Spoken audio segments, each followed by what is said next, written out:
একদা এক শান্ত গ্রামে থাকত এক চঞ্চল হাঁস আর এক দুষ্টু কুকুর। হাঁসটির নাম ছিল ধবধবে আর কুকুরটির নাম ভোঁদাই। দুজনের স্বভাব আলাদা হলেও তারা ছিল দারুণ বন্ধু। ধবধবে সারাদিন পানিতে মজা করত আর ভোঁদাই সারাদিন দৌড়ে বেড়াত। একদিন সকালে ধবধবে পুকুরে সাঁতার কাটছিল। হঠাৎ ভোঁদাই দৌড়ে এসে বলল, ধবধবে, আজ আমি একটা মজা দেখাবো। ধবধবে হাসতে হাসতে বলল, তুই আর মজা? চল দেখি। ভোঁদাই একটা ছোট কাঠি তুলে নিয়ে পুকুরের ধারে দাঁড়িয়ে বলল, আমি কাঠিটা ছুঁড়ব আর তুই সেটা ধরবি। ধবধবে অবাক হয়ে বলল, আমি কি কুকুর নাকি কাঠি ধরে আনবো? ভোঁদাই হেসে বলল, ঠিক আছে, তুই ধরবি না, আমি ধরব।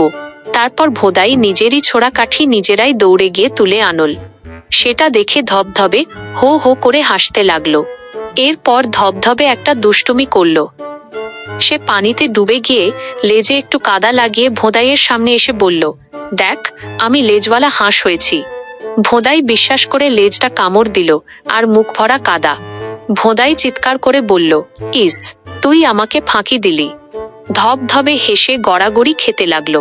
কিছুক্ষণ পর দুজনেই আবার জলকেলি শুরু করলো। ভোঁদাই পানিতে লাফ দিল আর ধবধবে তার মাথার ওপরে উঠে বোট চালানোর অভিনয় করতে লাগলো। গ্রামবাসীরা দেখে বলল, আহা, কি দুষ্টু দুই বন্ধু। দিনের শেষে তারা দুজন চাঁদের আলোয় বসে বলল, ঝগড়া, দুষ্টুমি, হাসাহাসি সব মিলিয়ে বন্ধুত্বই সবচেয়ে সুন্দর।